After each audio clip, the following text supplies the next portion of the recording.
Welcome to Ask Mr. Shadi. Now, this segment is geared towards eliminating the roadblocks for leaders, coaches, authors, and entrepreneurs via no nonsense business strategy. We're going to take a question from my friend Sean from Myrtle Beach, South Carolina.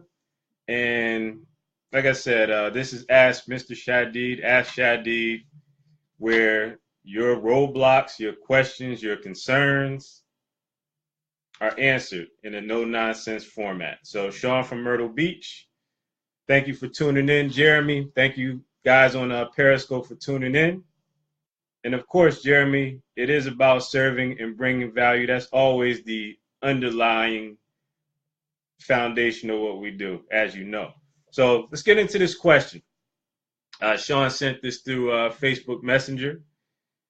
Shadid, I got your information from a video clip from when you spoke on a business and entertainment panel in Virginia Beach, Virginia. I'm a new entrepreneur and it has been exciting for the most part, but there is a major aspect that is bothering me deep to the core, and that is the lack of support from my family. He writes, I'm the type of guy who gives my all to support my family. From my aunt when she decided to start creating dinners within the neighborhood, I was the first one to use my gas and my vehicle to deliver the meals. When my mom was convinced by a lady at church to start working with Mary Kay, I told my wife to tell all of her girlfriends, and I helped her sell out a few of her parties.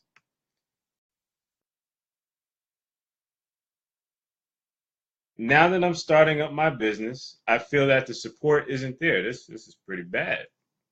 I feel that the support isn't there, as I mentioned. I had a few slip ups with some business ideas a few years ago, but I'm older and wiser, and despite the ups and downs, I'm going to see this through to the end.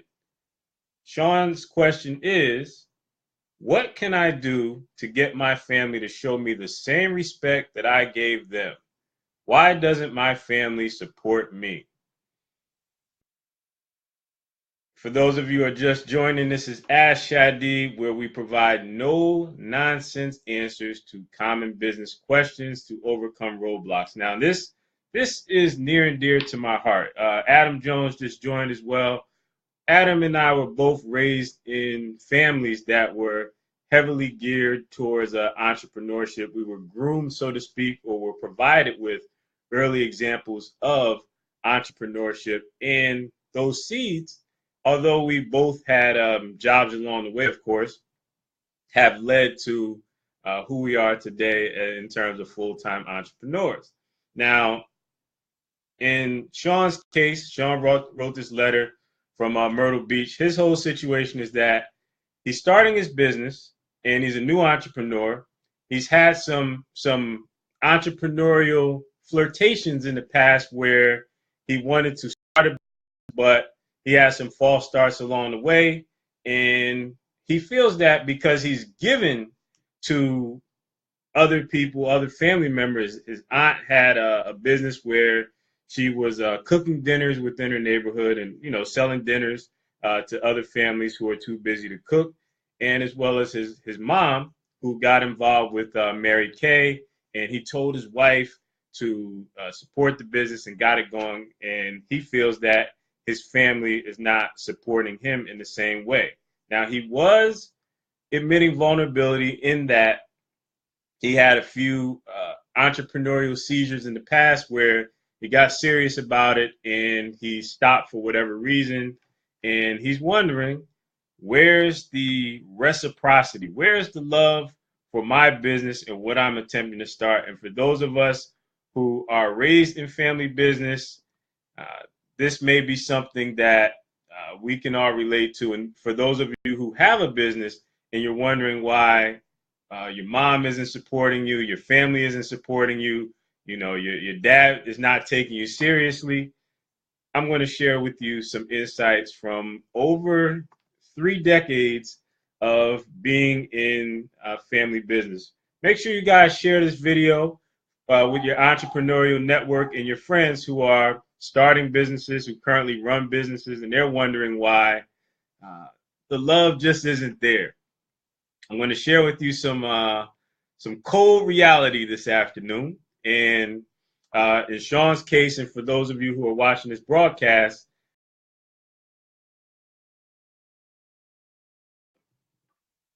with a bit of reality. And the answer itself has less to do with business than you actually think. This statement may seem a bit cold. Your family is not obligated to support everything that you set out to do. I'll say that again. Your family is obligated to love you, but they're not obligated to support everything that you set out to do. Consider this. Your family is not supporting your business because the version of you that is presenting yourself as the business owner, get this, it's new to them. Your family has known every part of your journey. Like in my case, before I had a car, I used to walk all around the city, and I didn't have a lot of money, and all these different things were going on. And let me preface this by saying thank you to my family members who do support me. I'm lucky to have a mom who, likes my Facebook posts and actually gives me resources to help me along the way. And my uncle and, different members of my sister did my first logo. So I'm thankful for that. But in many cases, your family has known you in every iteration of your life, from before you were serious about business, before you even knew what business was, including when you were just figuring out life, including when you were less disciplined and less business minded, and even absent minded. Those terrible teenage years when you didn't have a care in the world about what you were doing. Your cousins, your aunts, your uncles, grandma, grandpa, mom, dad, they've seen every part of that. So in Sean's case, and for many of you who are watching this, who expect for family to all of a sudden just embrace the new you, you have to put in some time, baby. You have to put in some time and invest in the new you. So consistency is going to be a major asset in your convincing family. But here's the other fact, is that it's not about validation from your family. And I'll share with you a few strategies of how to actually utilize family in your growth as an entrepreneur. And Miss Simone, thank you for sharing the video. And those entrepreneurs out there in your network will benefit from this, because they'll stop seeking approval from family members, from immediate friends who are not used to the new version of them that is an entrepreneur. They've known you. They've been out with you in happy hour. They've been with you in high school. They've been with you when you didn't care about credit.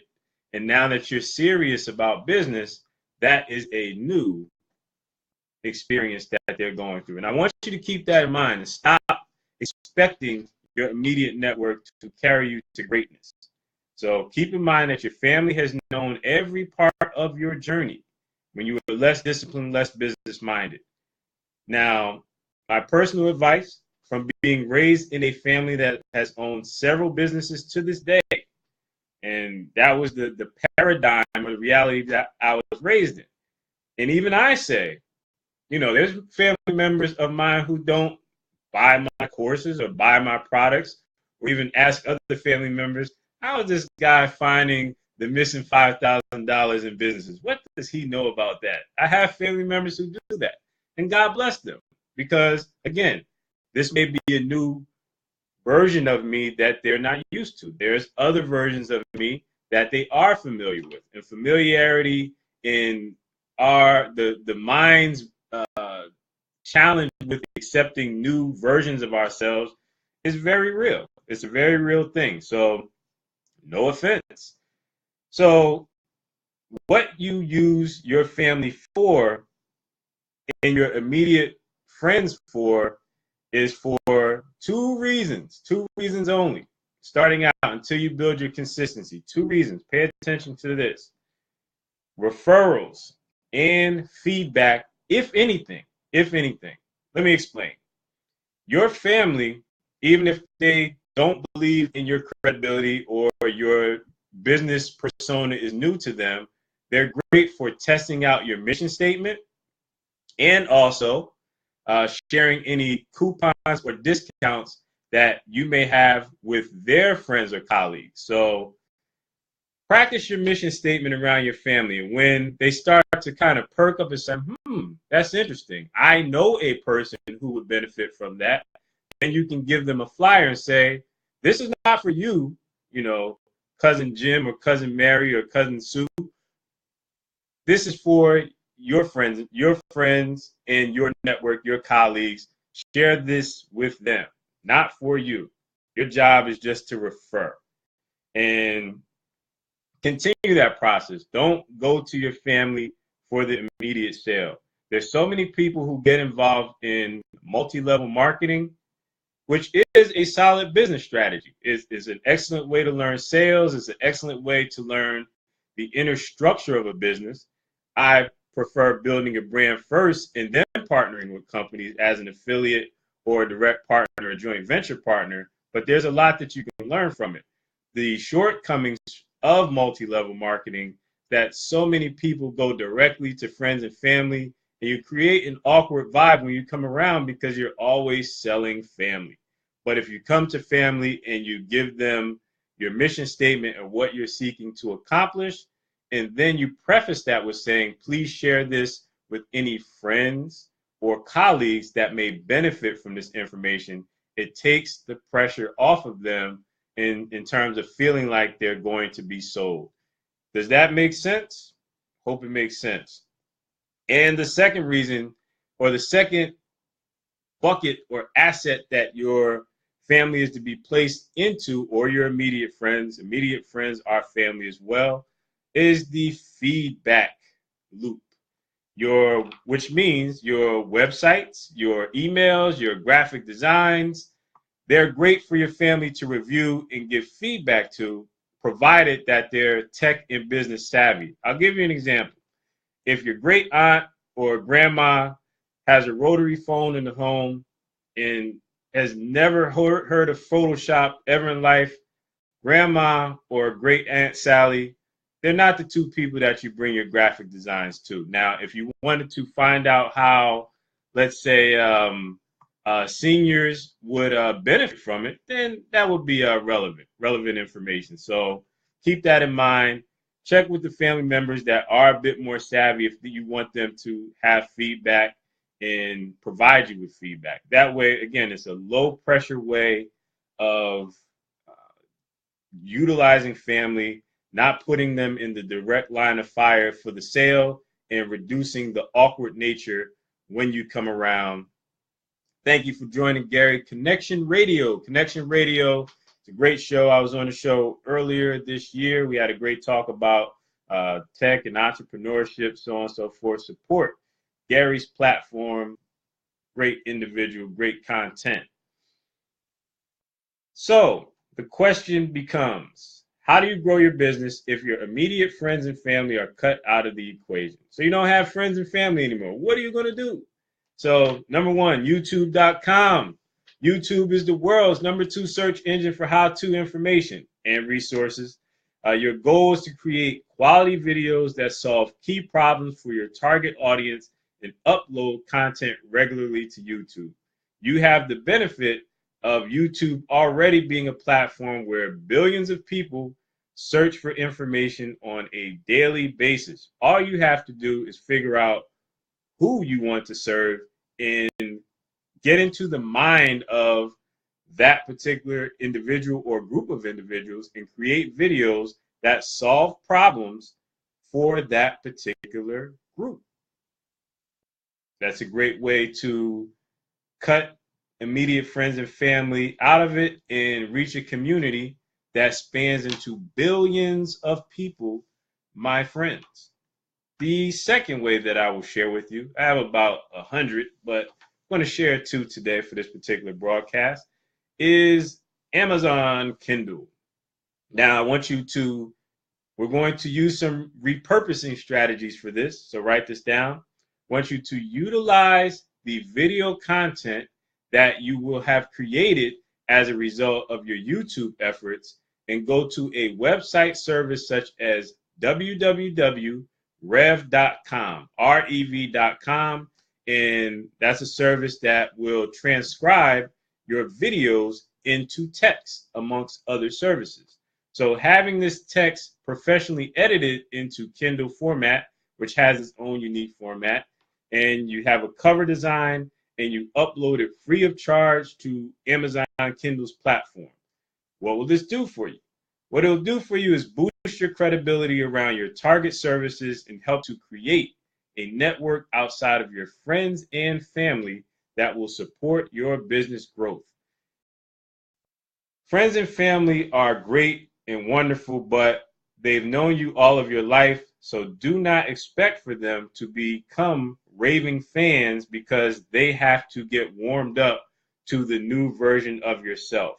The best and most effective strategy to build an audience with your business is to go outside of your immediate network and build your credibility on platforms in which people are searching for information and resources each and every day. I've shared with you two Goliaths, one being YouTube.com, the second being Amazon's Kindle publishing platform, or Kindle desktop publishing, that is kdp.amazon.com. And I promise you, if you build a presence on those two networks alone, you will not have a problem gaining credibility amongst friends and family because you'll be too busy dealing with those new friends, those new clients, those new raving fans who are ready, willing, and able to hand over boatloads of cash and clients and opportunities to help you with your trajectory to the top. Once again, this has been Ask Shadid, and we've solved Sean from Myrtle Beach, his question about why isn't family supporting his business efforts despite his obvious support, his visible support with his aunt and his mom and their businesses. So I hope that in sharing this video, the members of your network have some insight in terms of why your family is slow to support. And for those who have watched, thank you for supporting this broadcast. If you have any questions for me, you can inbox me and ask me your question. You can leave the question anonymous, or you can put your name, your website, and we'll make sure to give you some Facebook love. Thank you for those on Periscope who are viewing this broadcast. I'm Shadidi Laser. Have a great, powerful, positive, and productive day. Over and out.